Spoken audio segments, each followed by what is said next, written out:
ਨਮਸਤੇ ਵਿਦਿਆਰਥੀਓ। ਕੱਲ੍ਹ ਨੂੰ ਹੋਣ ਵਾਲਾ +2 ਜਮਾਤ ਦਾ 12ਵੀਂ ਜਮਾਤ ਦਾ ਇੰਗਲਿਸ਼ ਦਾ ਬਿਲਕੁਲ ਰੀਅਲ ਪੇਪਰ ਆ ਗਿਆ ਹੈ। ਸੋ ਸਾਡੇ ਕੱਲ੍ਹ ਦੇ ਪੇਪਰ ਬਿਲਕੁਲ ਸਹੀ ਅਤੇ ਪੂਰੇ ਨਿਕਲੇ ਹਨ। ਇਸ ਲਈ ਅੱਜ ਦਾ ਪੇਪਰ 12ਵੀਂ ਜਮਾਤ ਕਲਾਸ ਦਾ ਪੇਪਰ ਆ ਗਿਆ ਹੈ। ਬਿਲਕੁਲ ਸੇਮ ਪੇਪਰ ਆਉਣ ਵਾਲਾ ਹੈ। ਬਿਨਾਂ ਕਿਸੇ ਦੇਰੀ ਕੀਤੇ ਪੇਪਰ ਸ਼ੁਰੂ ਕਰਦੇ ਹਾਂ। ਸਭ ਤੋਂ ਪਹਿਲਾਂ ਸਾਨੂੰ ਇੱਕ ਪੈਰਾਗ੍ਰਾਫ ਦੇਖਣ ਨੂੰ ਮਿਲੇਗਾ, ਜਿਸ ਨੂੰ ਪੜ੍ਹ ਕੇ 9 ਪ੍ਰਸ਼ਨ ਦੇ ਉੱਤਰ ਦੇਣੇ ਹੋਣਗੇ। ਇਹ ਉੱਤਰ ਮੈਂ ਤੁਹਾਨੂੰ ਤੁਹਾਡੀ ਸਕਰੀਨ ਦੇ ਉੱਤੇ ਦੇ ਦਿੰਦਾ ਹਾਂ। ਪਹਿਲੇ ਦਾ radium is a used to treat, ਇਸ ਦਾ ਆਵੇਗਾ ਕੈਂਸਰ। ਕੈਂਸਰ ਆਨਸਰ ਹੋਵੇਗਾ ਇਸ ਦਾ ਆਨਸਰ ਹੋਵੇਗਾ ਕੈਂਸਰ ਵਰਡ ਹੋਵੇਗਾ। ਉਸ ਤੋਂ ਬਾਅਦ ਹੋਵੇਗਾ Mary had a dash mind, ਇਹ ਤੁਸੀਂ ਲਿਖ ਲੈਣਾ ਹੈ। ਪਹਿਲੇ ਦਾ ਕੈਂਸਰ, ਦੂਸਰੇ ਦਾ ਬ੍ਰਿਲੀਅੰਟ, ਦੂਸਰੇ ਦਾ ਵਿੱਚੋਂ ਹੀ ਲੱਭ ਕੇ ਕੀਤਾ ਹੈ ਬ੍ਰਿਲੀਅੰਟ। ਉਸ ਤੋਂ ਬਾਅਦ ਤੀਸਰੇ ਦਾ ਆਵੇਗਾ ਫਾਲਸ, ਤੀਸਰਾ ਫਾਲਸ ਹੈ। ਉਸ ਤੋਂ ਬਾਅਦ ਚੌਥੇ ਦਾ ਆਵੇਗਾ ਟਰੂ, ਅਤੇ ਨੰਬਰ 5 'ਤੇ ਹੀ ਵਾਜ਼ ਮੈਰੀ ਬੋਰਨ, ਇਹਦਾ ਆਵੇਗਾ 1867 ਆਵੇਗਾ ਇਸ ਦਾ।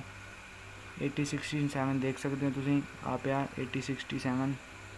ਇਸ ਤੋਂ ਬਾਅਦ ਉਸ ਤੋਂ ਅਗਲੇ ਦਾ ਆਵੇਗਾ 6 ਨੰਬਰ ਦਾ ਹਾਊ ਵਾਜ਼ ਪੈਰੀ ਕਿਲਡ, ਇਸ ਦਾ ਆਵੇਗਾ ਆਨਸਰ ਹੋਵੇਗਾ ਬਾਏ ਆ ਹੌਰਸ ਡਰਾ ਵੈਗਨ ਐਕਸੀਡੈਂਟ। ਇਹ ਤੁਸੀਂ ਲੱਭ ਕੇ ਉੱਤੋਂ ਕਰ ਲੈਣੇ ਹਨ। ਥੱਲੇ ਮੈਂ ਪੂਰਾ ਪੇਪਰ ਐਕਸਪਲੇਨ ਕਰੂੰਗਾ, ਇਹ ਸਿਰਫ ਮੋਟਾ ਮੋਟਾ ਤੁਹਾਨੂੰ ਦੱਸ ਦੇ ਰਿਹਾ ਹਾਂ। 7 ਨੰਬਰ 'ਤੇ ਆਵੇਗਾ ਸਾਇੰਟਿਸਟ, ਮੈਰੀ ਕਿਊਰੀ ਵਾਜ਼ ਆ ਸਾਇੰਟਿਸਟ ਥਾ, ਉਹ ਇੱਕ ਸਾਇੰਟਿਸਟ ਸੀ, ਸਾਇੰਟਿਸਟ। ਉਸ ਤੋਂ ਬਾਅਦ ਆਵੇਗਾ 8 ਨੰਬਰ 'ਤੇ ਆਵੇਗਾ 1911, 8 ਨੰਬਰ 'ਤੇ ਆਵੇਗਾ 1911, ਆ ਪਿਆ 1911। ਉਸ ਤੋਂ ਬਾਅਦ ਆਵੇਗਾ 9 ਨੰਬਰ 'ਤੇ ਆਵੇਗਾ 9 ਨੰਬਰ ਕੁਐਸਚਨ 'ਤੇ ਅਸੀਂ ਮਿਲਾਨ ਕਰਨੇ ਹਨ। ਇਸ ਵਿੱਚ ਇਹ ਤੁਸੀਂ ਦੇਖ ਕੇ ਕਰ ਲੈਣਾ ਹੈ। ਉਸ ਤੋਂ ਬਾਅਦ ਇੱਕ ਹੋਰ ਪੈਰਾਗ੍ਰਾਫ ਦੇਖਣ ਨੂੰ ਮਿਲੇਗਾ ਬੀ, ਉਸ ਨੂੰ ਪੜ੍ਹ ਕੇ ਤੁਸੀਂ ਆਨਸਰ ਦੇਣੇ ਹਨ, ਜੋ ਕਿ ਮੈਂ ਤੁਹਾਨੂੰ ਦੇ ਦਿੰਦਾ ਹਾਂ। ਪਹਿਲੇ ਦਾ ਆਨਸਰ ਆਵੇਗਾ ਐਥਿਕ ਸੈਰਿਸ ਪਹਿਲੇ ਦਾ ਆਨਸਰ ਹੋਵੇਗਾ। ਇੱਕ ਮਿੰਟ ਰੁਕੋ, ਲਿਖ ਦਿੰਦਾ ਹਾਂ ਮੈਂ, ਐਥਿਕ ਸੈਰਿਸ। ਇਹ ਥੋੜ੍ਹੀ ਪੈਨਸਲ ਦੀ ਪ੍ਰੋਬਲਮ ਹੈ, ਇਹ ਨਹੀਂ ਲਿਖ ਪਾ ਰਿਹਾ, ਇਸ ਲਈ ਐਥਿਕ ਸੈਰਿਸ। ਉਸ ਤੋਂ ਬਾਅਦ ਰੈਡਿਸ਼ ਮਾਰੂਮ ਬੋਰਨ, ਦੂਸਰੇ ਦਾ, ਪਹਿਲੇ ਦਾ ਏ ਆਪਸ਼ਨ, ਦੂਸਰੇ ਦੀ ਬੀ, ਤੀਸਰੇ ਦੀ ਆਪਣੀ ਆਪਸ਼ਨ ਆਵੇਗੀ ਇੰਡੀਗੋ, ਤੀਸਰੇ ਦੀ ਆਪਸ਼ਨ ਹੋਵੇਗੀ, ਤੀਸਰੇ ਦਾ ਆਨਸਰ ਹੋਵੇਗਾ ਇੰਡੀਗੋ। ਚੌਥੇ ਦਾ ਹੋਵੇਗਾ ਕਰਨਾਟਕਾ ਹੋਵੇਗਾ। ਉਸ ਤੋਂ ਬਾਅਦ ਕਰਨਾਟਕਾ ਹੋਵੇਗਾ। ਉਸ ਤੋਂ ਬਾਅਦ ਪੰਜਵੇਂ ਦਾ ਸਿਲਕ, ਅਤੇ ਛੇਵਾਂ ਤੁਸੀਂ ਮਿਲਾਨ ਕਰ ਲੈਣਾ ਹੈ। ਉਸ ਤੋਂ ਬਾਅਦ ਸੈਕਸ਼ਨ ਬੀ ਦੀ ਸ਼ੁਰੂਆਤ ਹੋ ਜਾਵੇਗੀ। ਇਸ ਵਿੱਚ ਤੁਹਾਨੂੰ 2 ਐਪਲੀਕੇਸ਼ਨਾਂ ਦੇਖਣ ਨੂੰ ਮਿਲਣਗੀਆਂ। ਰਾਈਟ ਆ application DC of your district requesting him to open the dispensary in town। DC ਨੂੰ ਐਪਲੀਕੇਸ਼ਨ ਲਿਖਣੀ ਹੈ ਡਿਸਪੈਂਸਰੀ ਖੋਲ੍ਹਣ ਦੇ ਪ੍ਰਤੀ ਤੁਹਾਡੇ ਸ਼ਹਿਰ ਵਿੱਚ। ਦੂਜੇ ਨੰਬਰ 'ਤੇ ਆਵੇਗਾ suppose you are Sandeep, write a letter to postmaster of town complaining the irregular delivery of your letter. ਤੁਸੀਂ ਸੰਦੀਪ ਹੋ, ਇੱਕ ਲੈਟਰ ਪੋਸਟਮਾਸਟਰ ਦੀ ਕੰਪਲੇਂਟ ਵਿੱਚ ਲਿਖਣੀ ਹੈ, ਉਹ ਡਿਲੀਵਰੀ ਲਗਾਤਾਰ ਨਹੀਂ ਕਰ ਰਿਹਾ। ਉਸ ਤੋਂ ਬਾਅਦ ਟਰਾਂਸਲੇਸ਼ਨਾਂ ਆਉਣਗੀਆਂ, ਚਿਲਡਰਨ ਵੇਅਰ ਨੋਟ ਹੈਪੀ, ਅਤੇ ਉਸ ਤੋਂ ਬਾਅਦ ਇੱਕ ਹੋਰ ਟਰਾਂਸਲੇਸ਼ਨ ਹੋਵੇਗਾ this house is not for sale, children was not happy, ਬੱਚੇ ਖੁਸ਼ ਨਹੀਂ ਸਨ, this house is not for sale, ਇਹ ਘਰ ਵਿਕਾਊ ਨਹੀਂ ਹੈ। ਉਸ ਤੋਂ ਬਾਅਦ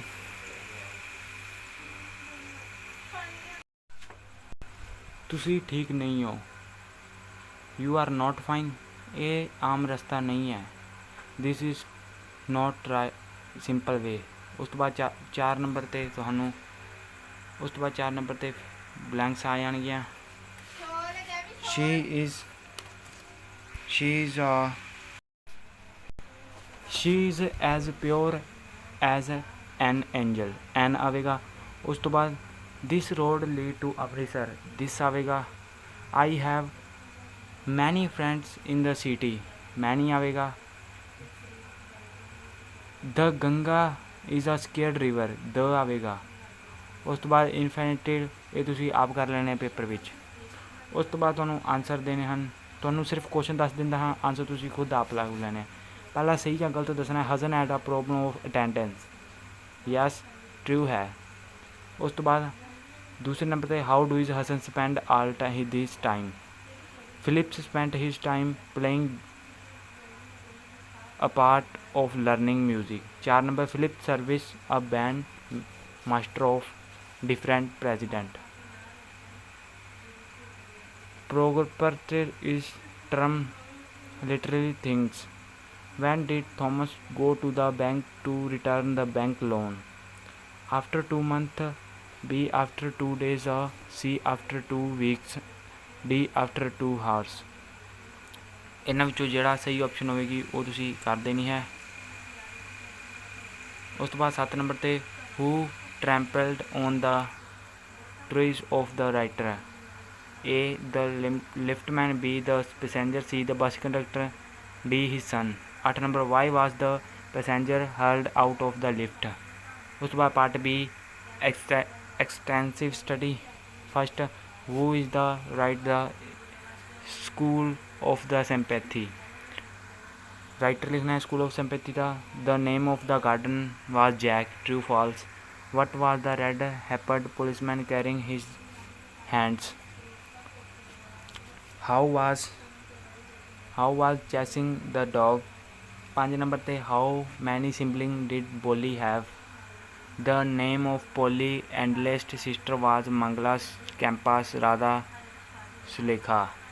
पोली was the oldest daughter of Ramlal. Who was the head girl in Miss Beam school. 6 number ते read a lines to given है, ये तुसी कुछ 17 पढ़ के उसके आंसर देने हैं। उस तो बाद central idea on friendship once upon a time, friendship का सेंट्रल आइडिया। उस तो बाद कुछ फिर क्वेश्चन दिखने को मिलणगे।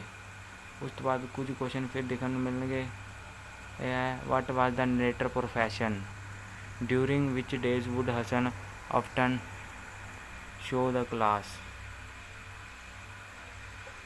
Y did Philip learn violin quickly, what was the proposal given to the poor farmer by the moneylender, why was the passenger hurled out the lift. Answer any 3 question. उस तो बाद 3 question देने में तुसी answer देने। What do is the other tell us about Miss Beam, why did the other feel sorry for some of the children, why did think that must have damage, why did the tehsildar come to the village. उस बाद character sketch लिखना है तुसी Philip Sousa दा और on saying please का character sketch लिखना है। Character sketch mister Beam, the story a कैमलान। ये है इंग्लिश का पेपर जो कि कल बिल्कुल सेम आने वाला है। धन्यवाद।